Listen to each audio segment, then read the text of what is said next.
Director of Events at Politics and Prose Bookstore, and I'd like to welcome you all to tonight's PNP Live discussion. Just a few housekeeping items to go over before we begin. First, I will be dropping links in the chat where you can purchase another copy of Know My Name, as well as where to explore all of Rebecca Solnit's titles on PNP's website, so look out for those links throughout the program. You can also ask either of our speakers a question tonight by clicking on the Q&A button, which is at the bottom of your screen. And we ask that you put questions there instead of in the chat so that when Rebecca goes to read them, they're kind of all in one place for her. We're going to try to get to as many of your questions as we can toward the end of the program, but we apologize in advance if we don't have time to address your specific question. I am both excited and humbled to introduce tonight's guests, as the topic of consent and reframing the conversation around sexual assault is something about which I am very passionate. The two women here tonight are true heroes for survivors everywhere, and I'm so pleased to have so many of you watching this right now. First, Chanel Miller is a writer and artist who received a BA in literature from the University of California, Santa Barbara. Her memoir, Know My Name, is a New York Times bestseller, a New York Times Book Review notable book, and a National Book Critics Circle Award winner. This book will forever transform the way we think about sexual assault, as it challenges our beliefs about what is acceptable and speaks to the truth of the tumultuous reality of healing. Moderating the conversation is Rebecca Solnit, author of more than 20 books, including A Field Guide to Getting Lost, Men Explain Things to Me, and most recently, Recollections of My Non-Existence. She is also the author of many essays on feminism, activism, and social change, hope, and the climate crisis. So please now help me welcome to PNP Live, Rebecca Solnit and Chanel Miller. Hi, guys. Oops. Rebecca, oh, there you go. You're good. Hello, everybody. Hello. Oh, it's so fun to see these numbers, 363 to date. Hello, Chanel. I thought we were meeting for the first time yesterday, and she blew my mind by telling me we'd met 3 times before, but I hadn't connected the pieces. We've even hugged before there was a pandemic, but that's a whole other story. I was at your book reading in San Francisco, and I stood in line, and then I got to the signing table and I burst into tears. And you stood up and came around the table and hugged me. I was like, thank you. And then I excused myself. But I think about that all the time, because when people cry in my signing lines, I'm like, I don't think you have any idea that I'm exactly that person. So they should feel all right. I hope I asked permission to hug you. Yeah, it was all good. Where shall we start? Just before we went live, we were talking about fairy tales, and I was talking about the way that your story in some ways could be told as a fairy tale. And before everyone hates me, I want to say fairy tales are not all about nice magic and wings and sparkly stuff and dragons. They're often about isolated, disempowered people who've somehow been imprisoned or cast aside or devalued, who have to find their way. And how they do it often is by finding their people, finding their superpowers, and making alliances often with other devalued and forgotten people, small creatures, old women, etc. So I don't know how you like that framework, but it suddenly felt like one that could, I think about that and how in fairy tales the character will receive assistance in times of need and just enough to get them to the next step. But there is no one who's the ultimate healer or has the answer. They're all just boosting the little character along the journey. And I felt that from the very beginning. I had all these strangers. In the statement, I talked about the intern who gave me oatmeal. That could be counted as my little porridge of nourishment as I begin this journey. And yeah, there were so many poignant characters in this before everyone knew about this story. It was a pretty lonely story, and there were not that many people. But I think about even entering the courthouse, there was always all these security guards in beige costumes sort of sitting toads or something. And but they were always cheering me on and, whispering good things. And I remember when I walked out of the courthouse with a verdict, turning back to see them like pumping their fists and waving. So I feel like I had all these little cheerleaders and assistances along the way to get me to where I am today. One of the things that was really remarkable rereading the book, and everyone, I was given the hardback the day before it was published by her editor. We have the same publisher, so I was in the offices in New York. And it was so good, I read it in the 5-hour flight back to San Francisco and kind of like gobbling it, and I just read it more slowly. One of the things that was really striking is how anxious you are to take care of other people, particularly your parents and your little sister. And in one way, I felt sort of like, oh God, women are always caregivers.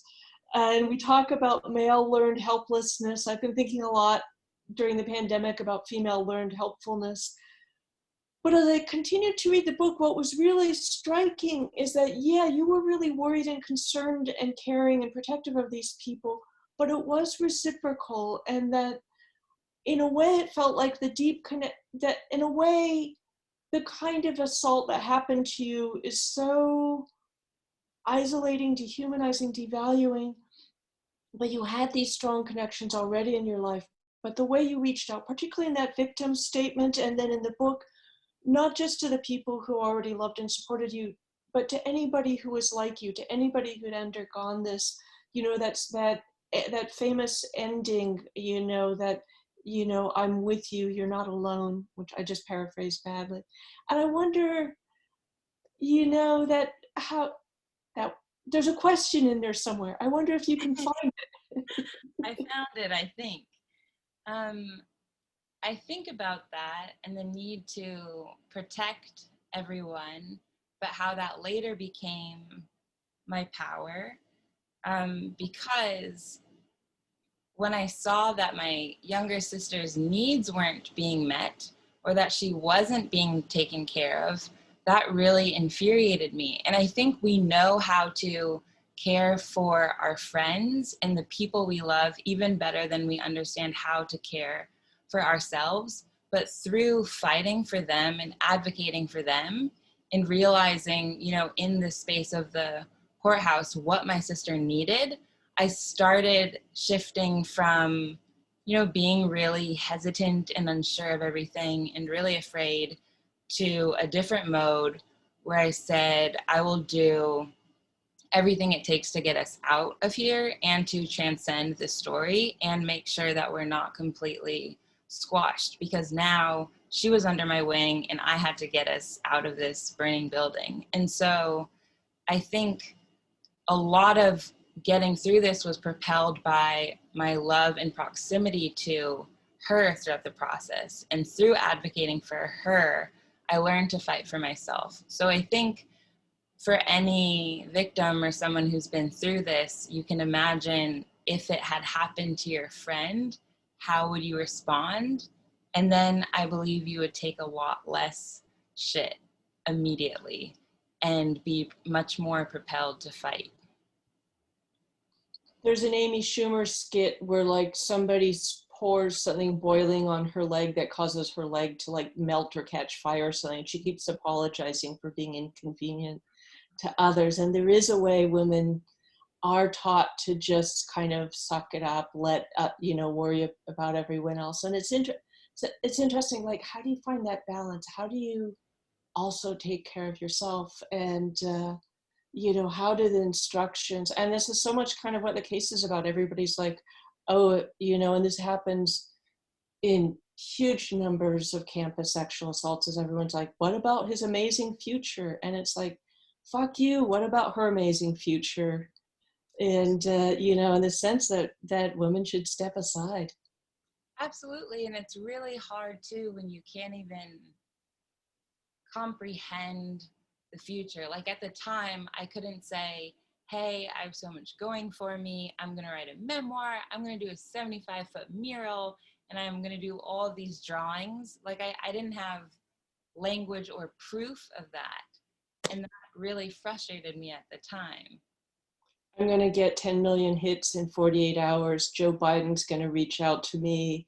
Yeah, and that's part of what's remarkable is, you know, going from this kind of deep erasure of waking up in the hospital, you know, where you've lost your phone, you've lost your identity in a sense, and in how they treat you, you've lost your personhood in the trial. As Emily Doe, you've lost your name.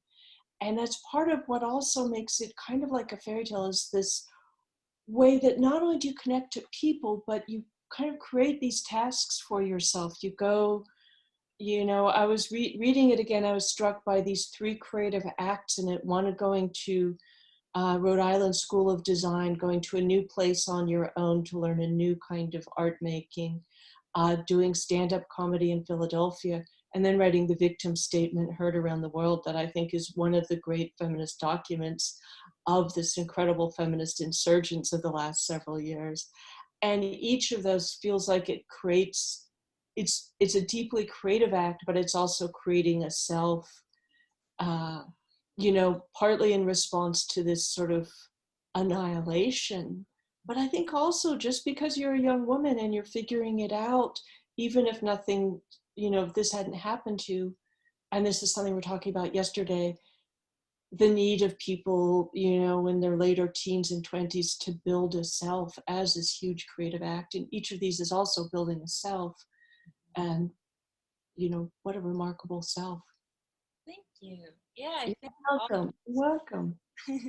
all those pursuits were acknowledging that there were different parts of myself, but that many of them were not being nourished. And I thought, where can I go to feed them so that they do not die while I'm stuck inside this process? And I remember in one of your books, you said, we live inside ideas. Some are shelters, some are observatories, and some are windowless prisons. And I think the courtroom was one idea of myself that I lived inside. And it was giving me so much negative information about myself that I was taking in all the time. I was taking it in with the intonation the defense attorney had and his body positioning. I was taking it in when, you know, the law students were allowed into the courthouse to watch as if it was a spectacle and something to learn from rather than something intensely personal, and not knowing how to draw boundaries around my experiences at that time. So all of these negative and distorted ideas, I lived inside there. And so I thought, I need other shelters and places to live inside. So it was almost like I was, you'd also said, called them like invisible cathedrals of ideas and assumptions. That was from one of your books. Whose story is this? I think. Yes. Okay. So it was just pursuing other invisible cathedrals. And it's such a great template for being something more and other than how you're defined in that process, and how destructive it is. Something else I found really powerful about the book that I've thought about in a lot of other ways and in my own recollections of my non-existence is that we often have talked as though either one very bad, exceptional, isolated thing happens to a woman or it doesn't happen, this kind of binary narrative. And if it does happen, it happened in 20 minutes, it happened in one night, it happened in one bad relationship. And another thing I think is powerful about this book is that you're unconscious when the assault happens, but boy, are you conscious all the way through the hospital, the entire hideous legal process, the media, and etc. But also all these other people are impacted. And then also you situate yourself as somebody whose friends were sexually assaulted even before this happened, and you know, who was in Santa Barbara when the Islamist Massacre by an incel happened, and who, you know, and that's something that I just think is really important, because the binary, like if one spectacular thing didn't happen to you, you know, like it didn't happen. And in my book, I say it happens to you even if it doesn't happen.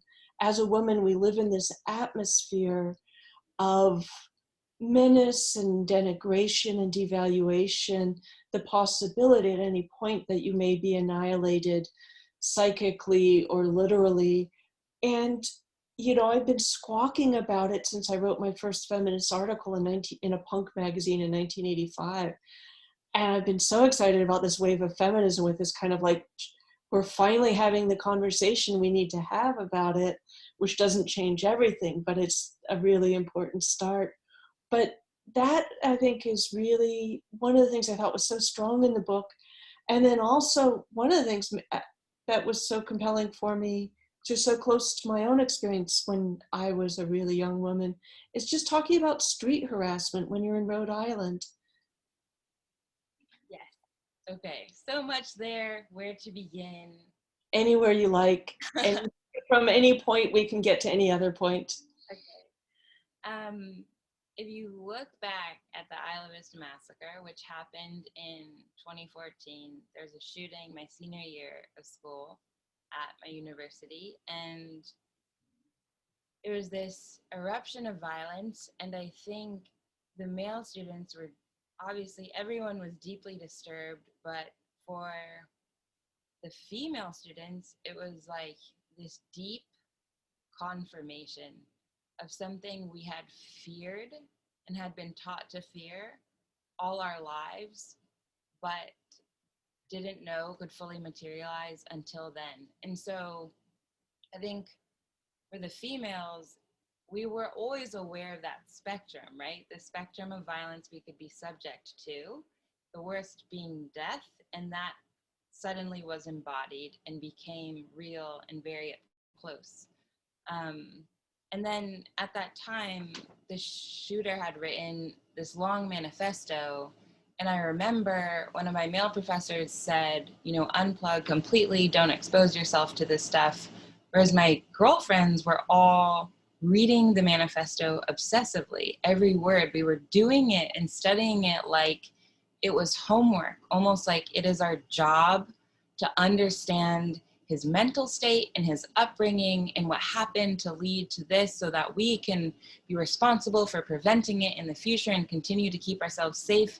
But the guys didn't seem to have that same amount of energy to understand his psyche. And for us, it just extended on and kind of expanded the realm of what is possible in all future interactions you may have. And so that was terrifying and didn't go away. In another book, you said, endings have endless recessions. And I think we continue to carry those recessions. And then you talked about catcalling, which is often minimized. I know you talked about when you were younger and people would just say it's not a big deal, but it is a big deal because we are being taught to tolerate that sort of treatment and taught to suppress the voice that says, I don't like this. And we are trained to absorb what's thrown at us and also trained to have our boundaries violated on a daily basis so that when and if we are assaulted, our instinct is to absorb it and to not say anything, just like we've always done. But something in us detects that a violation has happened that has exceeded our capacity to absorb. And so now we begin thinking, I might need to say something, but even if you want to speak, we still wonder what the outlets and options are because society is so busy continuing to inform us that silence is safety. And that will always be the best option. And speaking is hard because we have to abandon an entire lifetime of being told to absorb. It almost goes against everything we've been trained to do. So yeah, it's always been there. It was never an isolated event. It was just another point on the timeline of a life, and the common thread is gendered violence. You had written on page 83, those of you who are holding books, walking down the street was like being tossed bombs. I fiddled with the wires, frantically defusing each one. Each one I was not sure which wire would cause it to detonate, tinkering while sweat ran down my forehead. Women are raised to work with dexterity, to keep their nimble fingers ready, their minds alert. It is her job to know how to handle the stream of bombs. And I thought that was such a powerful evocation of what it's like. When Me Too happened, it was like a dam burst, and some of us had been squawking about this, yelling about it, writing about it, fighting about it for a while, but a lot of people found latitude to say new things. And Alexandra Petri at the Washington Post, who's usually incredibly funny, wrote this really intense piece that said, "Men of the world, you are not the weather," about how she too had suffered these constant sort of boundary violations and how you're always told to just cope with it. And she was like, it's supposed to be like rain and you should just get an umbrella. It's like mud, you should just get galoshes. And she's like, "Men of the world, you are not the weather." That we never tell men to stop this stuff. We tell women to cope with it. And that's part of what I think you're speaking to about the Isla Vista response.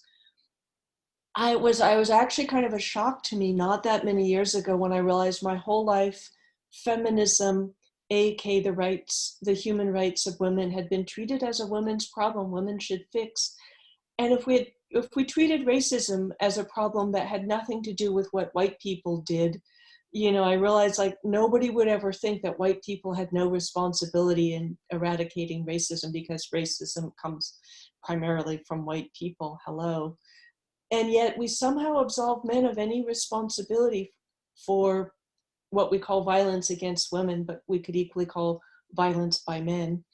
And so we have this bizarre thing, this kind of erasure of the perpetrator, which is also often something done in language. And was it the CDC, a government department a few years ago, put out this set of guidelines advising women that alcohol endangered them. And it described how you could become impregnated, get an STD, become battered, injured, etc. And it was as though vodka and whiskey were beating you up. They could not bring themselves to say, Yeah. alcohol is not going to impregnate you. There is no bottle of cognac, Never know. pina colada. They could not bear to acknowledge who was doing this stuff and to treat the men rather than the alcohol as the problem. And it is interesting and horrific the way that the entire culture has so deeply invested in itself in excusing the cause of the problem and burdening the recipients of the harm with doing all the work. And I'm trying to find a way fresh enough to say it that it seems really weird because we've all normalized it and we never should have. Yeah. And I thought about even Kavanaugh defending himself and saying, "I like beer," and not even comprehending, like, why would that ever be a problem that I was drinking alcohol? Yeah. I cannot sit on the testimony stand and be like, "I like beer." It would be so absurd. So. And there was so much assertion even before Christine Blasey Ford's name was revealed that, oh, maybe she had 2 beers and therefore she's not a reliable witness. But Kavanaugh, "I like beer, I'm red in the face, I'm hysterical." Nobody was ever like, well, maybe he doesn't remember it accurately because he was drunk at the time. And that's also interesting is that nothing could undermine many people's, not all people's commitment to his objectivity, his reliability, etc. Nothing could, verify hers for people who are locked into that old patriarchal framework. But what I really want to ask you about is sitting cross-legged on the floor with Christine Blasey Ford on your grandma Ann's carpet drinking tea. How did that come about? And what? Tell us about that. Okay. But if you wanted to backtrack to what we were talking about, but yeah, I want to say alcohol is alcohol, and we pretend that when it is consumed, it's being poured into bodies and people that are equal. But that is not true. We do not start out on a level plane. And that's what bothers me is you take the substance and you ignore the entire context of everything else. fraternity parties, the way they're set up. And it bothers me that we treat all of us drunk the same when really there's so many other factors at play. That's just one of them. And then Ford was so wonderful. And my grandma was also so wonderful. She made this like little shrine of all my like childhood photos right when you walk in the door and showed Christine my whole upbringing and life story, and then brought us in and put on a fire, and my grandma was bringing in tea and candied walnuts and chocolate, and we were just sitting on the floor sort of reflecting on, whoa, like what even happened? And because you go from a life of such normalcy to the public eye and sort of talking about how long it took for us to wrap our heads around who we had become. But she's really wonderful and just taught me, this was at the end of last year, but just really told me to ask for what I want and reminded me that I don't owe anyone anything. So that's what I came away with that conversation knowing. Oh, that's so great. I just love the idea of you two sitting down together. And I just found it out because the paperback has this new intro I just read that isn't in the hardcover. Or not new intro, new afterword. Mm-hmm. I wonder if you want to talk about that a bit, about the process of deciding to shed your anonymity and what you lost and gained by doing that, and kind of what happens to victims. I'm going to read a quote from your most recent book that we talked a little bit about, but it says, on page 1, it says, okay, this is the book, everybody, Recollections of My Non-Existence, and it says, in those days, I was trying to disappear and to appear, trying to be safe and to be someone, and those agendas were at often odds with each other. And that resonated with me deeply because I wondered if it was possible to become someone and finally be open while also being safe, or if I would completely sacrifice my safety. I mean, it's part of why I didn't do a hardback tour, right? This is technically my first book event, is because Well, wow. I decided to, lucky us. but they were all hosted by organizations. So this is technically my first book event. So glad to be here for it. Yeah. But the decision to put your name on the book, which was really how you became a public.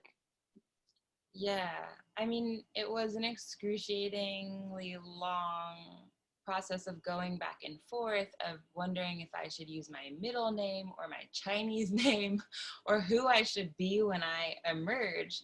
But at the end of the day, I knew I wanted to be myself. And I also, just my time hiding had expired. I could not live in such a contained space. That it had gone from a nice protection and insulation to shrinking each year and becoming too suffocating because I had outgrown it. You know, I had strengthened beyond it, and I felt like, okay, now I'm more ready. And that being said, I still want to say that security is really expensive. You know, we installed security cameras and hired people to help us and met with people who would be there if something happened. You know, it's not a light decision, and it's not about confidence and empowerment all the time, because the reality is that it can be scary, and it's something that I still think about. But, you know, in the afterword, I said, I'm not going to let like what men might do define who I'm going to be, something like that. I can't even remember now. But I just thought the only reason I wouldn't come forward is fear. And that really pained me. That meant that my life would be ruled by fear indefinitely. And I couldn't accept that. It sounds like you also were thinking about how you would model for young Asian American women and young women, et cetera, by coming out. And I think for a lot of us, we had a very generic, vague picture of who Emily Doe was, and then we had a very vague, generic picture of who this extraordinary voice that came out in the victim statement was, but still, and it was also funny realizing that I'd met you before I knew that you were that person. Yeah. Yeah. That was a very important element, and I wanted to scream it from the mountaintops ever since the statement, just come out and say, I'm Asian. Stop calling me white and deciding what ethnicity I am. And so that was important to me. Visibility physically was important, and I wanted that for myself. I wanted it for all the other Asian American girls. So that helped me make my decision. Was the assertions that you're white just an assumption, or what was it kind of like, oh, that you were the assumption that this was white girl this or white girl that, or? It was an assumption based on the sound of my voice, and an assumption due to the fact that the person who filled out that form never asked or bothered to ask or know. So I felt like that said a lot. Which form was that? So this was someone from the probation department calling to ask about my input about his sentencing. Oh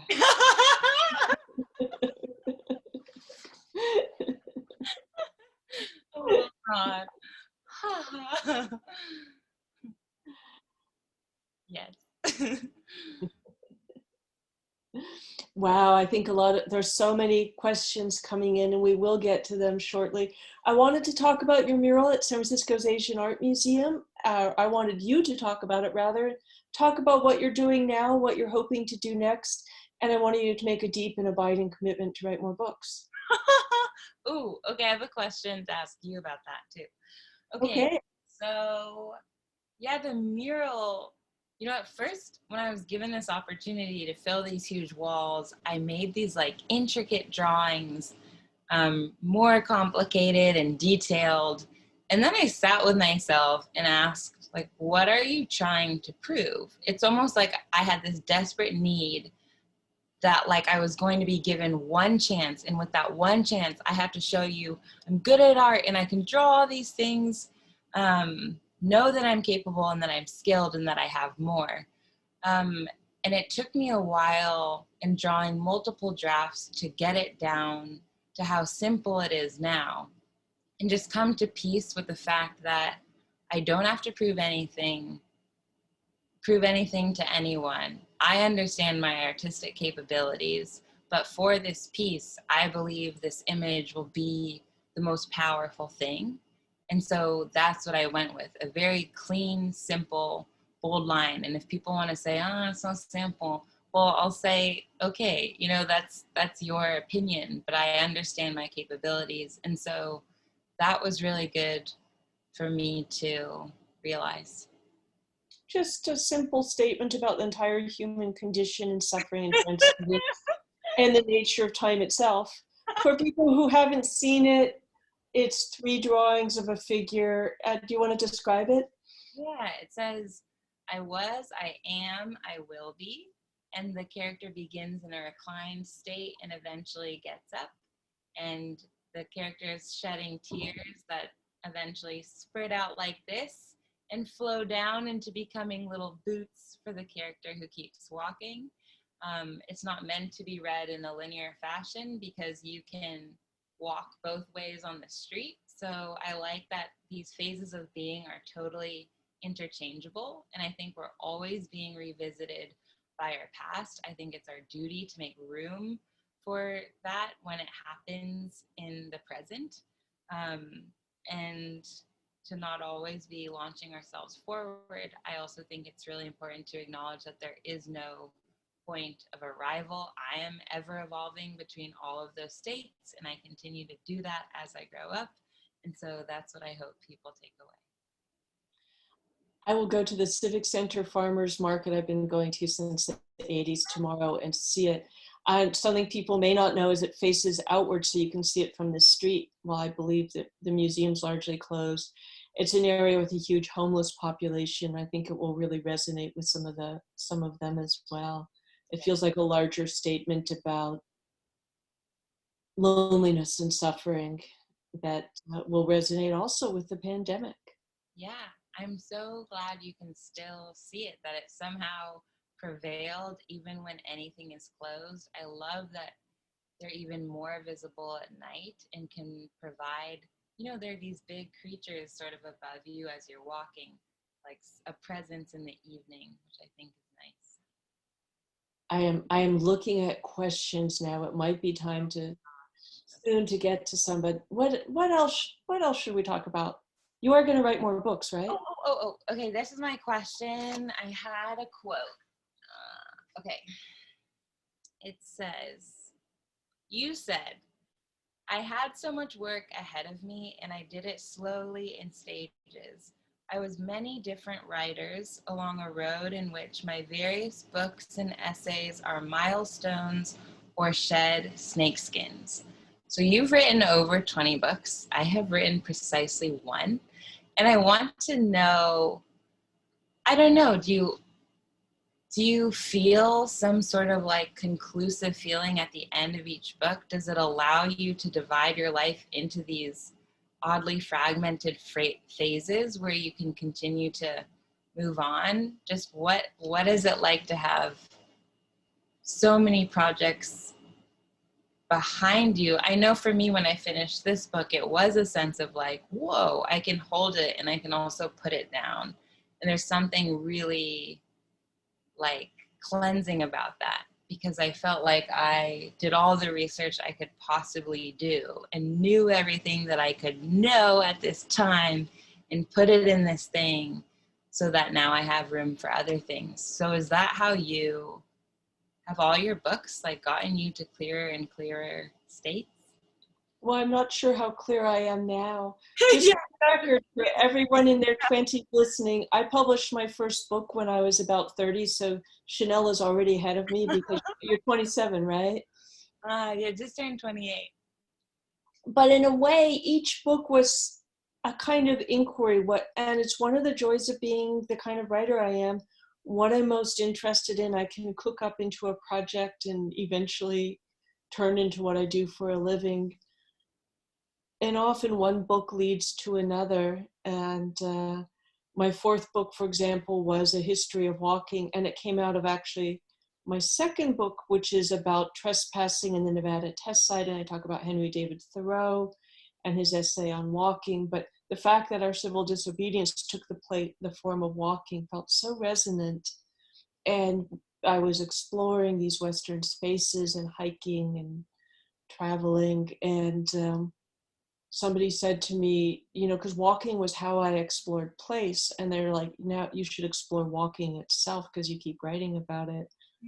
So my fourth book, Wanderlust, A History of Walking, was this big, fairly global history of walking, going into human anatomy and everything from prostitute strolls and gay men cruising to pilgrimages, and the evolution of kind of the taste for nature and hiking and the foundations of the environmental movement and urban design. And but I finished it feeling like there were two things I hadn't really addressed. One was the uses and values and importance of getting lost, and that begat my book A Field Guide to Getting Lost. I love, and it's so relevant now, even though it came out in 2005. Thank you. But then also I had a question about disembodiment. I had written about the beginning of railroads. Suddenly human beings could move faster than we'd ever moved before, mechanically in a way we'd never moved before. And it was really a shift away from the organic natural world whose confines we'd always lived in, including the confines of our own bodies, or the bodies of horses, the wind and water that, if you were in a boat. And that begat my book about Edward Muybridge, who laid the foundation for what would become cinema with ultra-fast photography that could freeze and reconstitute motion, which was a larger story about the annihilation of time and space with 19th century technologies. So it feels like each book answers a burning question, but often it opens another set of questions. But also, in some ways, each book is almost like, and this sounds very much like serial monogamy, which I have kind of done. I never, our other models. And actually, given all the other stuff I seem to be busy with, maybe that'll, the metaphors could get really bad. We'll just leave it at that. But there's a way where like you kind of fall in love with the subject. And when I write a book, it can be so exciting. And some of my earlier books, like I'd read over and over, and I joke, this is the only thing I get to read where I completely understand and agree with what I'm reading. And so there's this thing with some of them where I felt like I was so in it. And then there's a certain point at which you can just feel like, I can never look at that again. I have read it so many times, like my mind goes blank at the sight of my own prose.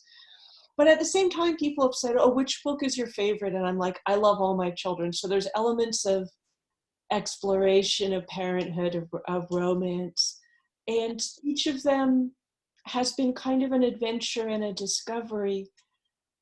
But I think also that being a writer is a formalization of who we all are anyway. We have to figure out what's our story, because what I wrote about a lot in, I'm going to hold up the British version of Recollections of My Non-Existence, is that, well, there's a wonderful line by the Bay Area beat poet Diane DePrima, you cannot write a single line without a cosmology. Writing classes and programs and conversations so often treat writing like it's just a craft. You just have to figure out how to do it really well. But writing is an expression of values and priorities and beliefs and commitments. And so you have to figure out what your values and priorities and beliefs and commitments are. You have to form the person who will write. And that's also something huge. And of course, I keep evolving. And so each book is a kind of shed snakeskin of who I was at that moment, and not in the sense like, oh, it's old and dead and I shed it and I disavow it.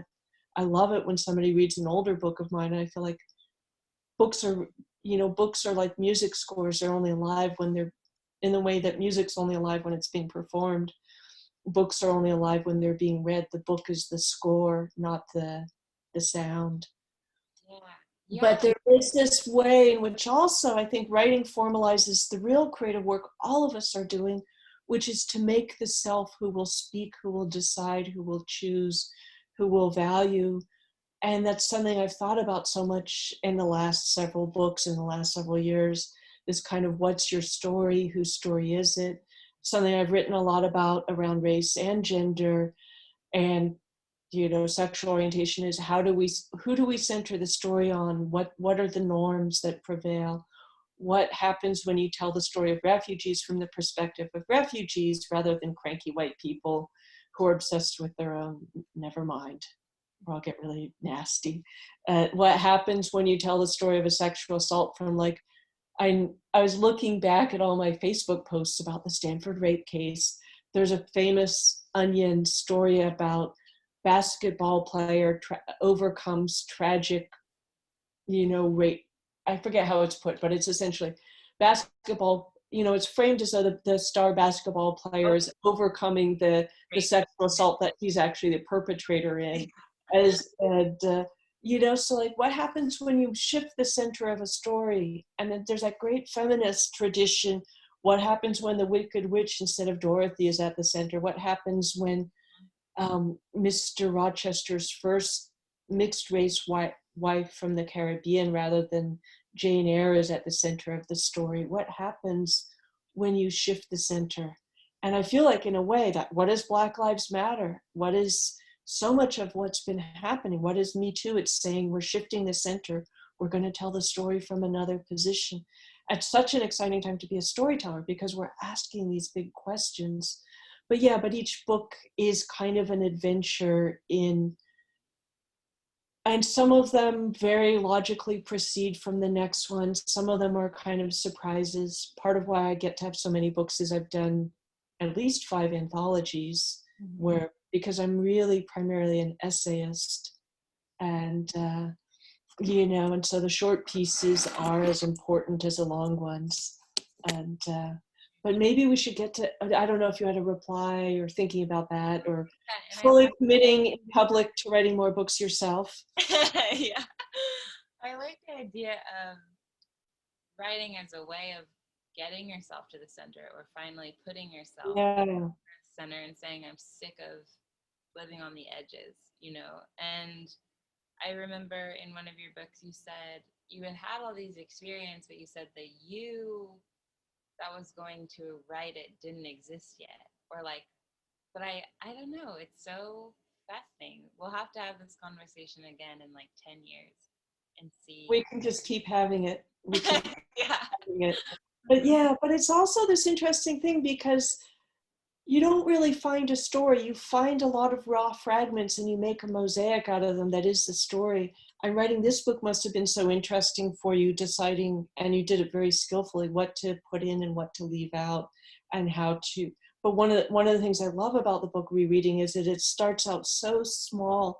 You're so tiny in that fairy tale way. You're a body in a hospital bed, missing pieces of your clothing, missing information, missing your phone, missing connections, missing what just happened to you. But also your book goes out to connect to all these other stories, to Christine Blasey Ford, to the election, to Me Too, to reach out to these other people. And so it feels like it's this great kind of, arc of opening to reconnect yourself in a way, and reconnect yourself not just to meet your needs, but to give to other people. And that sense of generosity in those circumstances, I think, was probably important to your survival. But it's also just so beautiful and generous to see.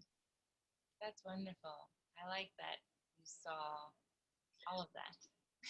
Because one of the things I feel that's really strong for me in this book is that Western culture, and this applies to wearing masks, often thinks that you're either giving or taking. If you're giving, you're losing something. If you're taking, you're gaining something. And what I think is so, and that's made me crazy with masks, and one thing at the beginning of the pandemic, there is this Asian tradition of wearing masks to protect other people. And a lot of medical people couldn't even understand that we wear masks for others as well as ourselves.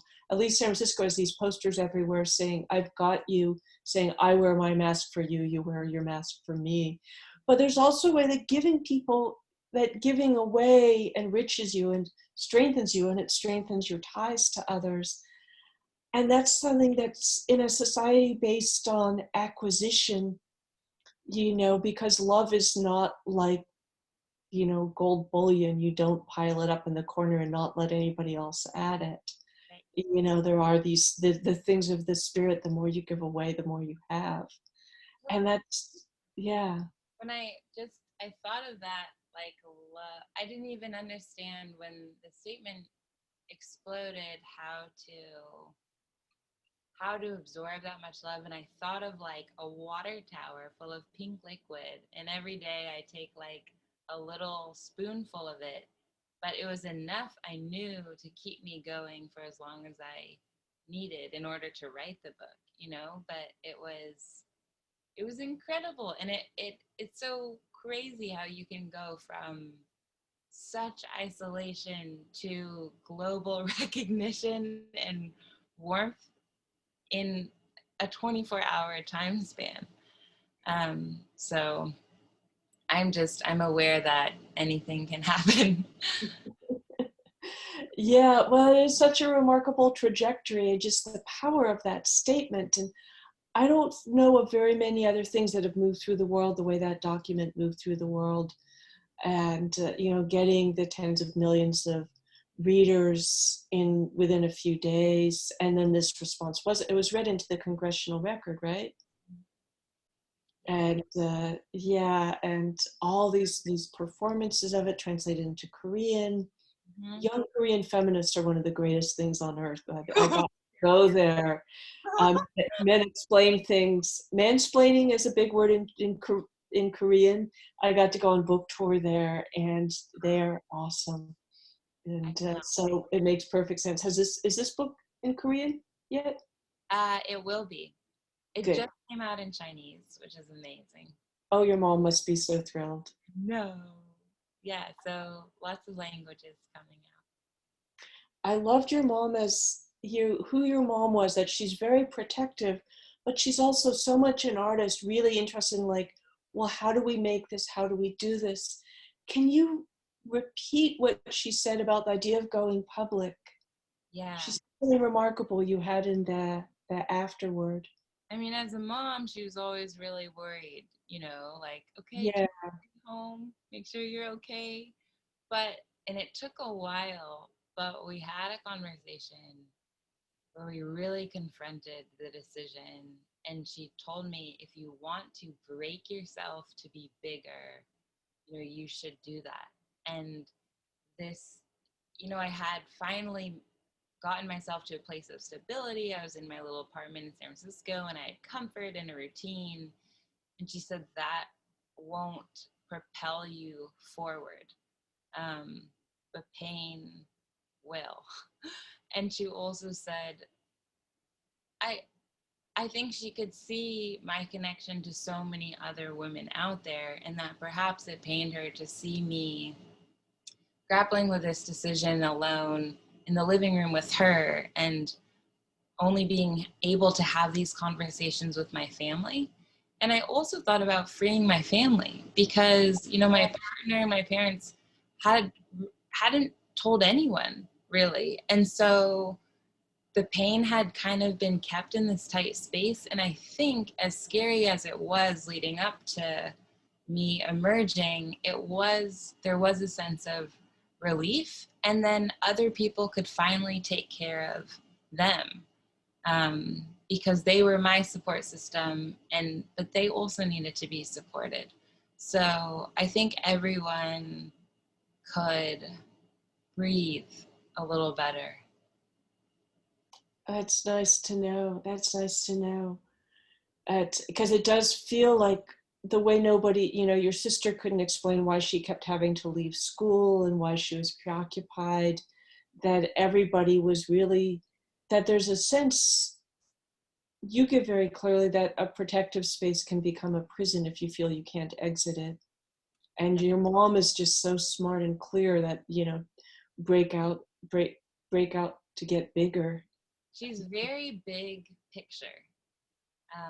And that's very big thinker too. She can see into distances far beyond the circumstances we are given. And that to me is a skill that you can learn or an imagination you can acquire. And so she taught me to be able to see past what I can physically see or what my mind currently has the capacity to see, and sort of continue to have faith that life will reveal things to me and that I will be supported in ways I can't see yet as I move forward. I think somewhere in the book she says to you, or maybe you just look at her as an example, that the life she was leading as a girl in communist China, was a position from which the life she would lead in Palo Alto was absolutely inconceivable, in a way that suggests that just because something's unimaginable doesn't mean that, it's not next. Yeah, and her concrete example was swimming pools and how she had never seen a swimming pool when she was a child, but our house in Palo Alto had a swimming pool with a banana tree and peach trees and a lemon tree. And so a very ordinary scene in California was like a dream.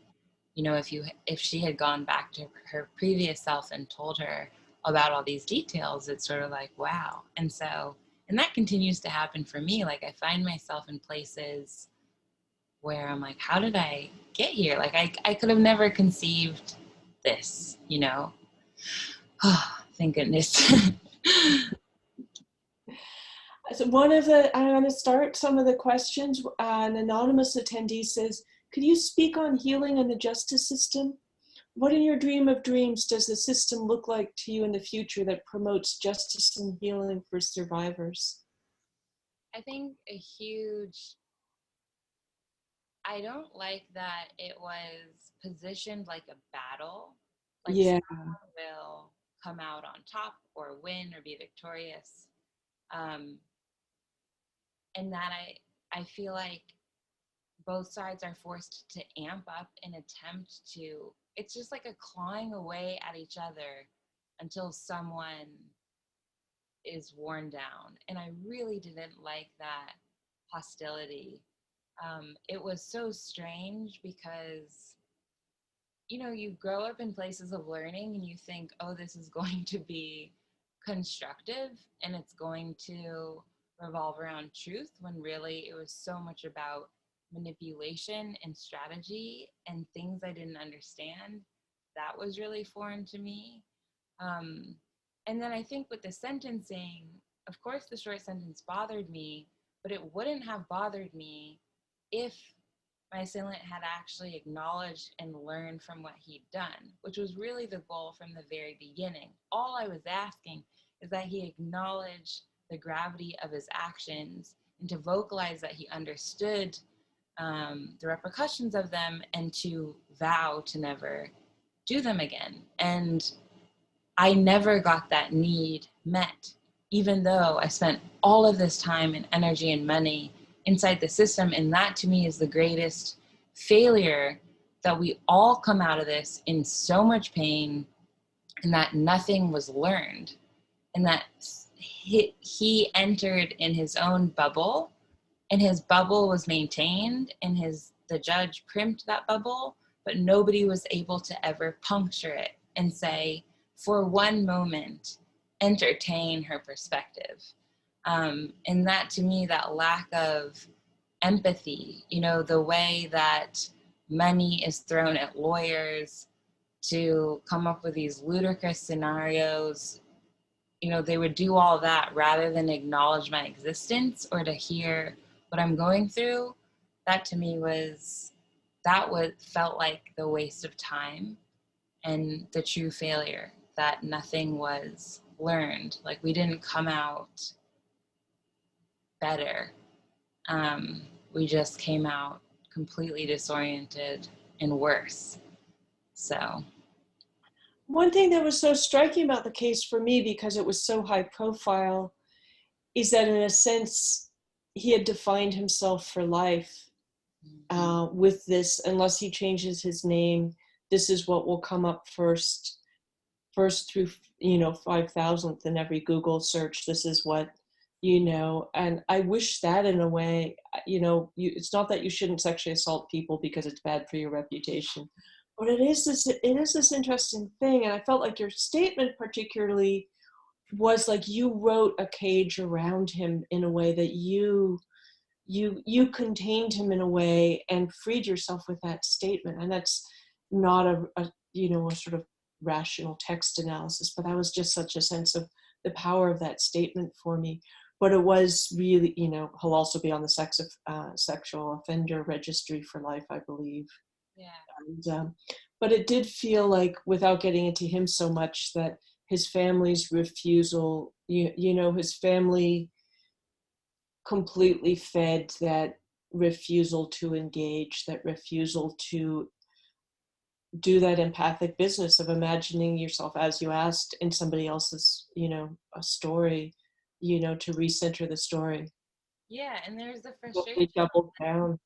She she pressed charges, like, she brought us here, and I just want to say, I don't want to be here. Like, you put us here, so Yeah. you figure out how to fix that, And I think that was what was so frustrating, is that it's like I had invited everyone to this nightmare party when really I was like, please let me leave. That is one of the things, then, the kind of erasure of who the perpetrator is how often a woman is seen as the aggressor for insisting on what happened, just insisting on what happened.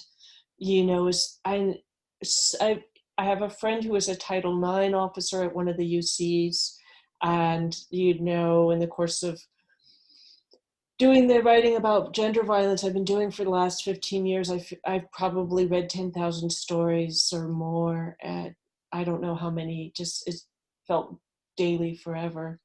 And it is so normal to see that the woman who got her violent husband arrested, the woman who reported a rape, the woman who, said that somebody was sexually harassing her at work is seen and somehow as the aggressor, which is again about who gets valued and who gets blamed. And it's this funny thing because we give men huge agency, and a violent act in some ways is the ultimate act of agency.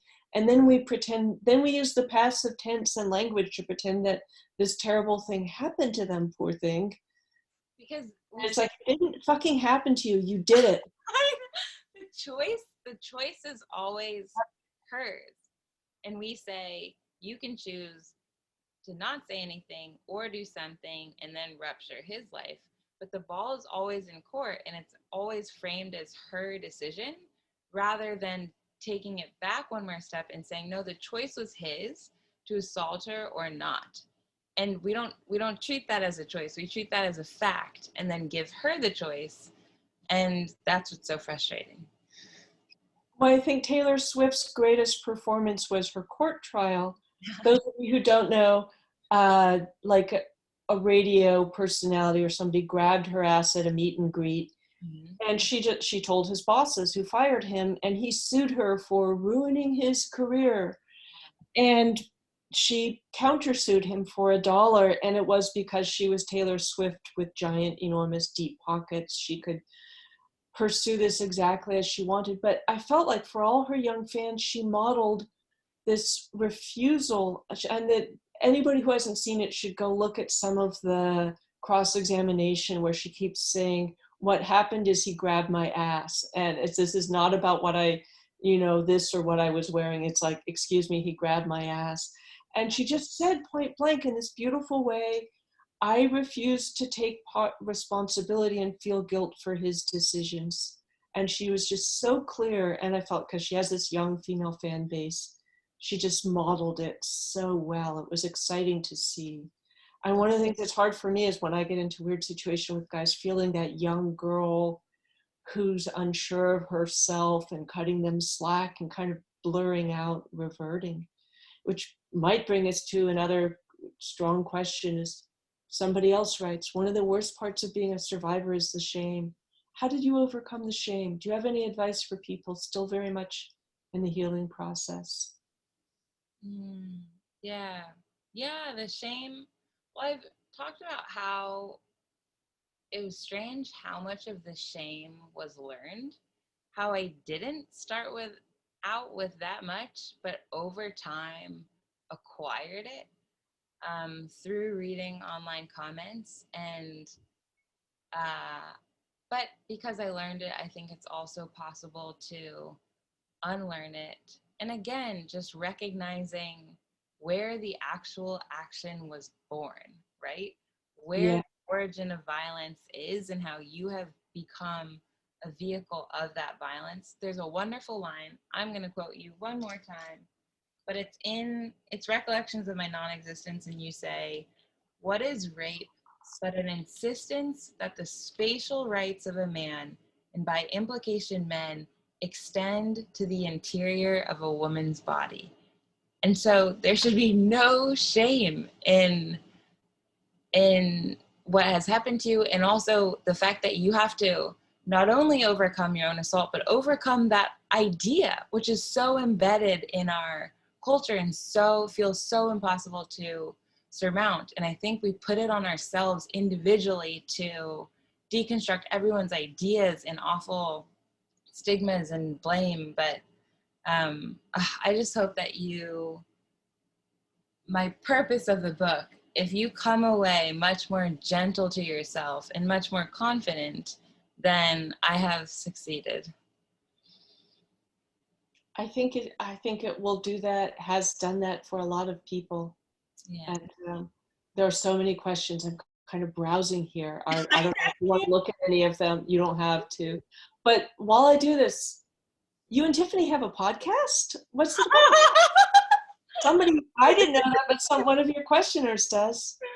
Tiffany mailed me a microphone, and she said, make a list of things you remember from childhood. And I did, and we didn't tell each other. And then we just recorded our conversation. And the way we're framing it is just a very gentle space. If you can't go to sleep and you need some comforting voices, talking about nostalgic things, I think we have a very potent like warmth that's nice, and hopefully we can create these little like audio atmospheres for you as you listen. But they're nothing like my interviews where I talk about this and that and get in depth about everything. It's really mostly about I don't know, joyful and really embarrassing experiences. That sounds wonderful. And it sounds like it might be the answer to one of the questions here from somebody named, I think I am mispronouncing it, I apologize, Pejin Sai, Tsai. Chanel, thank you for your powerful, brave voice, which makes me feel heard even when I am not speaking aloud.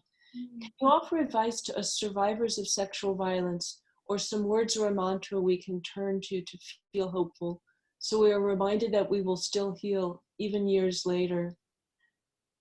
And it sounds like your podcast might be one way to, at least get some nurture, but I'm sure there's other things you have to say in response to that. I would say, like, I just think about all of the times, all of the days where I was doing absolutely nothing and would stay in bed. And looking back, I'm like, Chanel, you do not understand how strong you were at that time to just be getting by. And I think we're not used to equating strength with those very vulnerable, unproductive times.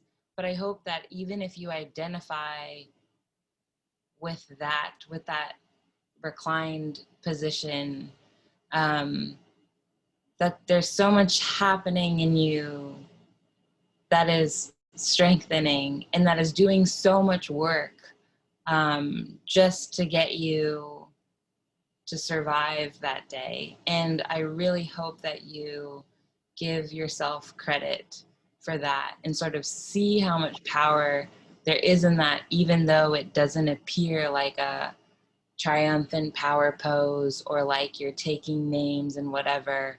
That's what surviving is. And I still have days like that. And when they happen, I recognize it's happening and that I'm in a vulnerable state, but it doesn't make me any less powerful. It's not like, wow, now I just gave up my title. So just sort of honoring those really difficult states, that's what I hope you do. My friend Roshi Joan Halifax just shared a quote. I'm getting wrong, but the gist of it is that what we're calling vulnerability is also a state of possibility. I thought that was really interesting. But also what you said made me think about something that was so strong for me at the beginning of the pandemic. Everyone was saying, I can't focus, I'm not getting anything done, I'm not productive.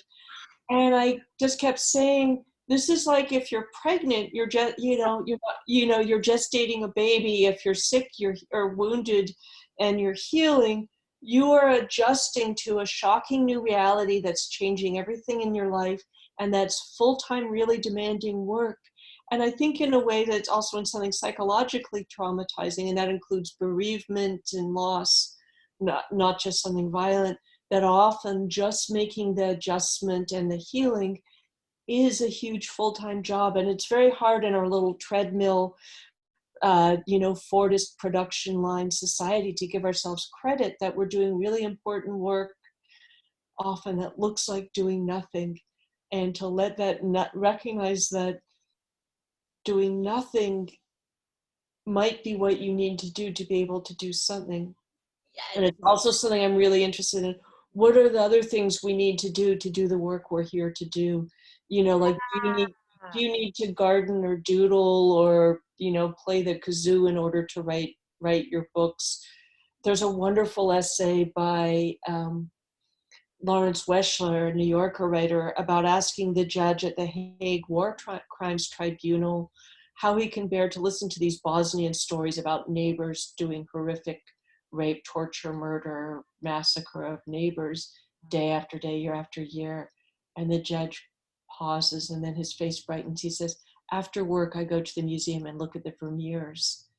And it's just like, what are those things that get dismissed as doing nothing, as trivial, as distraction, as not grinding out your friggin' product, that are actually absolutely necessary to your being? I think that's so significant. Also, something that was really striking to me, my friend Moira Donegan, who's a columnist at The Guardian and who's herself being persecuted for putting out the Shitty Men in Media list when Me Too first broke, wrote this really great thing. She said, like just a few days ago, about a woman named Michelle Boulder, who wrote about being raped horribly years ago. And she said, she quotes her, "I don't love the word victim, but I disdain the word survivor," she tells me over Zoom, sitting in her red-walled study. She thinks the word survivor implies resolution to an event whose repercussions are in fact often lifelong, and that the use of survivor rather than victim tends to obscure a woman's pain in favor of pat triumph. Survivor is a word that often seems aimed more towards honoring other people's feelings than a woman's dignity. I do feel strongly that people use it to make their own discomfort go away, she says. As I listened, and this is about breaking this story and recentering this story, so Moira writes, as I listened, I realized that there are cultural narratives about rape that I unthinkingly accepted, that a woman should either be permanently and irreparably damaged in order to have the seriousness of what was done to her underscored, or completely emotionally triumphant so as to have her dignity restored.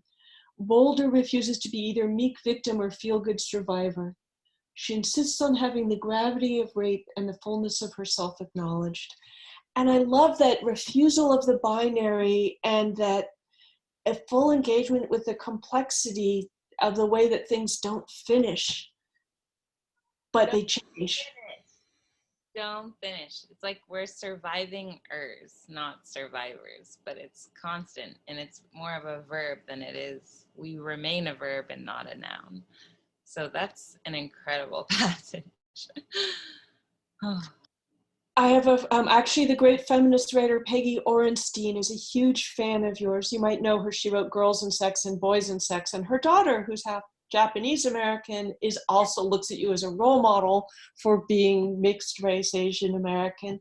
One question was about, Chanel, do you feel like your healing process was possibly different due to cultural norms? We've got at least three. Chanel, you're so courageous. What words of encouragement do you have for young Asian American women and young girls and women in general? Here's the third. Chanel, as a fellow half Asian woman, how do you navigate the balance between both cultural identities? Being mixed race has felt particularly complicated this year for me. Yeah. Oh, that's interesting. I just so want to encourage, especially Asian American creatives, to continue to flesh out our stories and continue to put reference points in the world. I think we grew up in households where certain behaviors or cultural norms or, I don't know, all these little things were just in the worlds of our homes, but we never saw them reflected. And I have very distinct moments in life where I'm like, oh my gosh, like that exists outside of my living room, and I think it's so important to make those connections so that we don't feel like we grew up in these closed off, isolated spaces, and that those little worlds that we lived in were also a part of America and part of the American experience. They just weren't being put in the mainstream. So I hope we start swimming in the mainstream, and I can see it happening slowly, but I mean, I push myself all the time not to doubt myself, because I think you are not only doing a disservice to you, you're doing it a disservice to your heritage and all these wonderful experiences and cultures you were exposed to growing up. And if you can just embody the confidence and for a moment listen and value your thoughts and sit back long enough for them to make themselves known, then it will, like, incredible things will happen. And so I think, I don't want to generalize, but maybe a lot of us grow up, you know, not, like we talked about earlier, even projecting ourselves into the center, and not even thinking of that as an option, because it is harder because we don't see it. But we have to do it so that more people can see it, because that's where we deserve to be. Are there people you see who may encourage you to feel that you can be central, that you can step out of the kind of limited framework of this cultural identity and experience? Well, I think any inquiry into what I'm doing, any platform I'm given is important. It's someone making room for me, because I feel like in the beginning of this experience, I was yelling so loud to be heard.